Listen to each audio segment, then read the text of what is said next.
DRDO నుంచి మన సొంత రాష్ట్రంలో ఎటువంటి ఎగ్జామినేషన్స్ లేకుండా డైరెక్ట్గా మీకు సర్టిఫికేట్స్ని వెరిఫికేషన్ చేసి జాబ్స్ కల్పించే విధంగా ఒక నోటిఫికేషన్ రిలీజ్ అయింది. ఈ జాబ్స్కి సెలెక్ట్ అయినట్లయితే మీకు స్టార్టింగ్లోనే 37,000తో పాటు మీకు ఉండడానికి సంబంధించి హౌస్ రెంట్ అలవెన్సెస్ని కూడా వాళ్ళే ప్రొవైడ్ చేస్తున్నారు. ఎటువంటి ఎక్స్పీరియన్స్ కూడా అవసరం లేదు. ఫ్రెషర్ క్యాండిడేట్స్ అందరూ కూడా ఇక రిక్రూట్మెంట్కి అయితే అప్లై చేసుకోవచ్చు. అండ్ నోటిఫికేషన్ రిలీజ్ అయ్యి కొద్దిసేపు మాత్రమే అవుతుంది. రిలీజ్ అయిన వెంటనే మీకు వీడియో అయితే చేస్తున్నాను. ఇంతవరకు ఎవరికీ తెలియదు. ఈ యొక్క డిఆర్డిఓ జాబ్స్కి సంబంధించి ఫుల్ డీటెయిల్స్తో పాటు ఎలా అప్లై చేయాలి, ఎవరెవరు అప్లై చేయొచ్చు అన్నీ కూడా క్లియర్గా వీడియోలో ఎక్స్ప్లెయిన్ చేస్తాను. కాబట్టి చూస్తున్న ప్రతి ఒక్కరు కూడా వీడియోని లైక్ చేసి సపోర్ట్ చేయండి. సో చాలామంది చూస్తున్నారు, అప్లై చేసుకొని వెళ్ళిపోతున్నారు కానీ లైక్ చేయట్లేదు.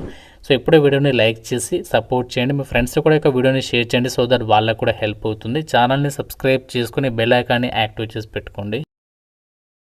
ఫ్రెండ్స్, మీ అందరికీ ఒక ఇంపార్టెంట్ అప్డేట్. మీరు ఇంటి దగ్గర ఉండి గవర్నమెంట్ జాబ్ ఎగ్జామ్స్కి సంబంధించి ఆన్లైన్లో క్లాసెస్ కోసం చూస్తున్నట్లయితే మీకు ఒక శుభవార్త. మన ఛానల్కి సంబంధించి ఆర్కే లాజిక్స్ యాప్లో మీకు కోర్టు జాబ్స్ కానీ, బ్యాంక్, రైల్వే, ఎస్ఎస్సీ ఇలా ప్రతి గవర్నమెంట్ జాబ్ ఎగ్జామ్స్కి సంబంధించి ఆన్లైన్ కోర్సెస్ అయితే అందుబాటులో ఉన్నాయి. కేవలం 499కి 1 year వరకు కూడా వ్యాలిడిటీ అనేది ప్రొవైడ్ చేస్తున్నాము. ఇంట్రెస్ట్ ఉన్న ప్రతి ఒక్కరు యాప్ డౌన్లోడ్ చేసుకోండి. డెమో వీడియోస్ ఒకసారి వినండి, నచ్చితేనే ఫుల్ కోర్స్ అయితే తీసుకోండి. వెంటనే మన యాప్ లింక్ డిస్క్రిప్షన్లో పిన్నెడ్ కామెంట్లో ఇచ్చాను. ప్రతి ఒక్కరు ఆర్కే లాజిక్స్ యాప్ డౌన్లోడ్ చేసుకోండి. జాబ్ డీటెయిల్స్లోకి వెళ్ళినట్లయితే మన సొంత రాష్ట్రంలో ఎలాంటి రాత పరీక్షలు లేకుండా డైరెక్ట్గా మీకు ఇంటర్వ్యూ చేసి జాబ్స్ కల్పించే విధంగా డిఆర్డిఓ నుంచి ఈరోజు మనకి అఫీషియల్గా ఈ నోటిఫికేషన్ అనేది రిలీజ్ అయింది.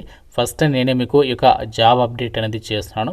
అయితే ఒక రిక్రూట్మెంట్ ద్వారా భర్తీ చేసినటువంటి వేకెన్సీస్కి సంబంధించి సెలెక్ట్ అయినట్లయితే మన సొంత రాష్ట్రంలోనే జాబ్ పోస్టింగ్ అనేది ఉంటుంది. మీరు ఎక్కడికో వేరే స్టేట్కి కూడా వెళ్ళాల్సినటువంటి పని లేదు. అండ్ ఇక్కడ ఈ జాబ్స్కి సంబంధించి అప్లై చేయడానికి అప్లికేషన్ ఫామ్ వచ్చేసి ఇదే అనమాట. సో ఈ అప్లికేషన్ ఫామ్ కూడా నోటిఫికేషన్లోనే మీకు 3rd పేజీలో అయితే ఉంది. సో ఈ అప్లికేషన్ ఫామ్ అనేది మీరు ప్రింట్అవుట్ అయితే తీసుకోవాలి. సో ప్రింట్అవుట్ తీసుకున్న తర్వాత ఇక్కడ మీకు బాక్స్ కనిపిస్తుంది కదా, ఈ బాక్స్ ప్లేస్లో మీరు పాస్పోర్ట్ సైజ్ ఫోటోగ్రాఫ్ అనేది అతికించేసి దాని మీద మీరు సైన్ అనేది పెట్టాలి. నెక్స్ట్ వచ్చేసి ఇక్కడ మీ యొక్క నేమ్ అనేది క్యాపిటల్ లెటర్లో అయితే రాయాలి. తర్వాత మీరు ఏ సబ్జెక్ట్ రిలేటెడ్ దానికి సంబంధించి సబ్జెక్ట్ డిసిప్లిన్ అనేది మెన్షన్ చేయాలి. మీకు ఫర్దర్గా చెప్తాను. తర్వాత father name, mother name, and ఒకవేళ మీరు మ్యారీడ్ అయితే మీ యొక్క స్పౌస్ అంటే వైఫ్ నేమ్, తర్వాత మీ యొక్క జెండర్ ఏంటి, మేలా ఫిమేలా, మేల్ అయితే మేల్ పైన టిక్ చేయాలి. తర్వాత కేటగిరీ, సో మీ యొక్క కేటగిరీ ఏంటి, మీరు ఏ కేటగిరీకి చెందిన వాళ్ళు ఆ యొక్క కేటగిరీ సెలెక్ట్ చేసుకోండి. తర్వాత డేట్ ఆఫ్ బర్త్, నెక్స్ట్ మీ యొక్క correspondence address and permanent address, తర్వాత కాంటాక్ట్ డీటెయిల్స్, తర్వాత ఈమెయిల్ ఐడి. సో ఈ విధంగా మీరు కంప్లీట్గా అప్లికేషన్ ఫామ్లో మనకి బేసిక్ డీటెయిల్స్ అడిగారు. ఈ డీటెయిల్స్ అన్ని కూడా మీరు అప్లికేషన్ ఫామ్లో రాసేసిన తర్వాత ఇక్కడ ఫైనల్గా కింద మీ ఇక్కడ సిగ్నేచర్ ఆఫ్ ది క్యాండిడేట్ అని చెప్పేస్తుంది కదా, ఈ ప్లేస్లో మీరు సైన్ అనేది పెట్టేసేసి ఇక్కడ మీరు డేట్ రాసేసి ప్లేస్ నేమ్ అనేది ఇక్కడ రాసిస్తే మీ అప్లికేషన్ ఫామ్ ఫిల్ చేయడం అయిపోతుంది. సో ఈ అప్లికేషన్ ఫామ్ పట్టుకొని మనకు వాళ్ళు లొకేషన్ చెప్పారు, ఆ లొకేషన్కి మీరు డైరెక్ట్గా ఇంటర్వ్యూకి అటెండ్ అయితే సరిపోతుంది. ఇంటర్వ్యూ డేట్ అనేది మీరు నోట్ చేసుకొని పెట్టుకోండి. 26th February 2026 మనకి నెక్స్ట్ మంత్ 26th February రోజు ఇంటర్వ్యూస్ అనేవి కండక్ట్ అయితే చేయబోతున్నారు. ఎక్కడ అంటే మనకి ఆంధ్రప్రదేశ్లో Visakhapatnam naval science and technology NSTL అంటే naval science and technology laboratory NSTL అంటాము. వైజాగ్లో ఉన్న వాళ్ళకి చాలామందికి తెలిసి ఉంటుంది. Vignan Nagar near NAD junction. So ఎవరైతే వైజాగ్లో ఉన్నారో డెఫినెట్గా కింద కామెంట్లో వైజాగ్ అని చెప్పేసి కామెంట్ చేయండి. ఇక్కడ మనకి రిపోర్టింగ్ టైం కూడా ఇచ్చారు. మీరు మార్నింగ్ 9 AM అంటే మనకి 8:30 వరకు అక్కడ మీరు ఉండడానికి అయితే ట్రై చేయండి. డైరెక్ట్గా మీకు వాకిన్ ఇంటర్వ్యూ ద్వారానే ఈ యొక్క రిక్రూట్మెంట్కి మిమ్మల్ని సెలెక్షన్ చేస్తున్నారు. ఇక్కడ మీరు నోటిఫికేషన్లో కూడా చూడొచ్చు. Based on the performance of the candidate of the interview panel of selected candidates will be prepared for the available vacancies అని చెప్పేసి చెప్తున్నారు. సో మీకు కేవలం ఇంటర్వ్యూ ద్వారానే రిక్రూట్మెంట్కి సంబంధించి సెలెక్షన్ అనేది చేస్తాం అనమాట. సో మీకు ఎటువంటి రిటర్న్ టెస్ట్ అనేది ఏమీ కూడా కండక్ట్ చేయరు, అలాగే మీకు ఎటువంటి స్కేల్ టెస్ట్ కూడా ఉండదన్నమాట. అండ్ ఈ యొక్క రిక్రూట్మెంట్కి సంబంధించి మీరు అప్లై చేయడానికి ఏజ్ లిమిట్ వచ్చేసి మినిమం మీకు 18 years ఆఫ్ ఏజ్ ఉండాలి. సో మ్యాక్సిమం ఏజ్ ఏమో 28 years వరకు జనరల్ వాళ్ళు, OBC వాళ్ళైతే 31 years, SC ST వాళ్ళైతే 33 years వరకు మీకు గవర్నమెంట్ ఆఫ్ ఇండియా గైడ్లైన్స్ ప్రకారం అక్కడ ఇంటర్వ్యూకి వెళ్ళడానికి అలో ఉంటుందని చెప్పేసి ఇక్కడ క్లియర్గా అయితే చెప్తున్నారు. అండ్ ఈ యొక్క రిక్రూట్మెంట్కి సంబంధించి మీరు ఏమేమి డాక్యుమెంట్స్ని క్యారీ చేయాలో అన్నీ కూడా ఇక్కడ క్లియర్గా ఇచ్చారు చూడండి.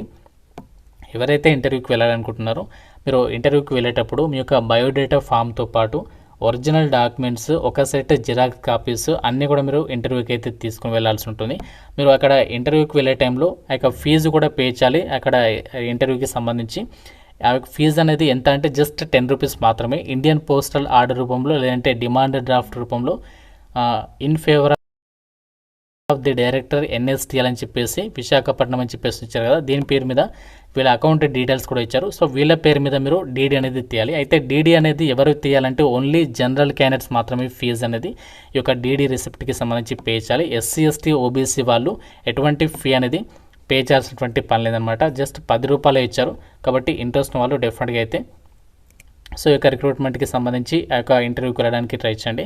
ఒకవేళ మీకు ఇంటర్వ్యూకి సంబంధించి ఎక్కువ మంది అభ్యర్థులు వస్తే మీకు రిటర్న్ టెస్ట్ కూడా కండక్ట్ చేసే ఛాన్సెస్ అయితే ఉంటాయి. అది మనకి ఫర్దర్గా వాళ్ళు డిసైడ్ చేస్తారు. మోస్ట్లీ మనకి ఇంటర్వ్యూ ద్వారా మీకు సెలక్షన్ జరిగే అవకాశం ఉంటుంది. ఎందుకంటే లాస్ట్ టైం కూడా మనకి జరిగింది కాబట్టి చెప్తున్నాను. సో మీకు మోస్ట్లీ ఇంటర్వ్యూ ద్వారానే సెలక్షన్ అనేది చేస్తారనమాట. అండ్ రిక్రూట్మెంట్కి సంబంధించి ఏ విభాగాల్లో ఎన్ని వేకెన్సీస్ ఉన్నాయి అండ్ మీకు ఎంత సాలరీ వస్తుందంటే మీకు వచ్చేసి ఇక్కడ చూడండి, ఈ యొక్క వేకెన్సీస్కి సెలెక్ట్ అయిన వాళ్ళకి ఎవ్రీ మంత్ మీకు 37,000తో పాటుగా హౌస్ రెంట్ అలవెన్సెస్ని కూడా వాళ్ళే ప్రొవైడ్ చేస్తున్నారు. అండ్ ఈ నోటిఫికేషన్కి సంబంధించి మీరు ఈ తెలంగాణ వాళ్ళైనా సరే రిక్రూట్మెంట్కి అయితే వెళ్ళొచ్చు అనమాట. ఎందుకంటే మనకి ఇది సెంట్రల్ గవర్నమెంట్ డిపార్ట్మెంట్కి సంబంధించి సంస్థ. మనకిది government of India ministry of defence కింద పనిచేసేటువంటి కేంద్ర ప్రభుత్వ సంస్థ కాబట్టి అందరికీ కూడా ఈక్వల్ ఆపర్చునిటీ ఉంటుంది. ఇక్కడ మనకి ఏపీ వాళ్ళకి స్పెషల్గా లోకల్ రిజర్వేషన్స్ అనేవి ఏమీ వర్తించవు. అందరికీ కూడా ఈక్వల్ ఆపర్చునిటీ ఉంటుంది.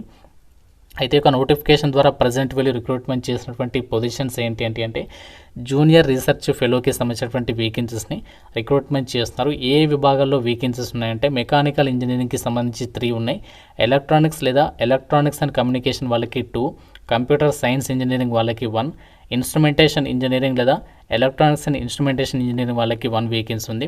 సో వేకెన్సీస్ తక్కువగా ఉన్నాయని చెప్పేసి అనుకోకండి. ఎందుకంటే నేను రెగ్యులర్గా మీకు జాబ్ అప్డేట్స్ అనేవి ప్రొవైడ్ చేస్తూ ఉంటాను కాబట్టి సో మీరు రెగ్యులర్గా ఫాలో అయినట్లయితే ఏదో ఒక జాబ్కి సంబంధించి మీరు సెలెక్ట్ అయ్యే ఛాన్సెస్ అయితే ఉంటాయి. అండ్ ఇక్కడ మనకి క్వాలిఫికేషన్స్ వచ్చేసి graduation degree in relevant professional course BER BTech with first division. అంటే మీరు 60% మార్కులతో BER BTech అనేది పాస్ అయి ఉండి నెట్ కానీ లేదంటే గేట్ స్కోర్ కానీ కలిగి ఉండాలి. సో ఇక ఎలిజిబిలిటీ ఉంటే మీరు ఇంటర్వ్యూకి వెళ్ళొచ్చు. లేకపోతే ఒకవేళ ఈ క్వాలిఫికేషన్ లేకపోతే ఇంకో క్వాలిఫికేషన్ కూడా ఇచ్చారు చూడండి ఇక్కడ, post graduation degree in relevant professional course MER MTech. అంటే మీరు ఇక్కడ ఇచ్చినటువంటి డిసిప్లిన్స్లో MER MTech చేస్తే సరిపోతుంది. మీరు కూడా ఇంటర్వ్యూకి వెళ్ళొచ్చు. ఎటువంటి గేట్ స్కోర్ కూడా నెట్ కానీ అవసరం లేదనమాట MER MTech వాళ్ళకి. కాకపోతే మీకు మినిమం 60% మార్కులతో ఇక క్వాలిఫికేషన్ అనేది మ్యాండేటరీ అనమాట. సో ఇది మనకి ఇక్కడ ఇచ్చినటువంటి డీటెయిల్స్. ఈ యొక్క ఎలిజిబిలిటీ అండ్ ఇంట్రెస్ట్ ఉన్న వాళ్ళు డెఫినెట్గా మనకి ఇక్కడ ఇచ్చినటువంటి డీటెయిల్స్ని కూడా ప్రాపర్గా చెక్ చేసుకొని మీరు ఆ యొక్క లొకేషన్కి ఇంటర్వ్యూకి వెళ్ళడానికి అయితే ట్రై చేయండి. ఈ యొక్క DRDO రిక్రూట్మెంట్కి సంబంధించినటువంటి డీటెయిల్స్ అన్ని కూడా మీకు క్లియర్గా అయితే ఎక్స్ప్లెయిన్ చేయడం జరిగింది. సో మీ కనుక ఎలిజిబిలిటీ ఉంటే మీకు లింక్ డిస్క్రిప్షన్లో పిన్నెడ్ కామెంట్లో ఇచ్చాను. ఆ లింక్ చెక్ చేసుకుని అక్కడ నుంచి నోటిఫికేషన్ డౌన్లోడ్ చేసుకుని అందులో అన్ని డీటెయిల్స్ ఒకసారి చెక్ చేసుకుని అప్లికేషన్ ఫామ్ ప్రింట్అవుట్ తీసుకుని ఆ లొకేషన్కి ఇంటర్వ్యూకి అయితే వెళ్ళండి. మన డౌట్స్ ఉన్న వాళ్ళకి కాల్ కూడా చేయొచ్చు అనమాట. సో ఇది మనకి ఒక DRDO నుంచి రిలీజ్ అయినటువంటి లేటెస్ట్ రిక్రూట్మెంట్ డీటెయిల్స్. మీరు ఏమేమి డాక్యుమెంట్స్ని క్యారీ చేయాలి అన్నీ కూడా క్లియర్గా ఇచ్చారు. ఒకసారి నోటిఫికేషన్లో చెక్ చేసుకోండి. Thank you friends, have a nice day.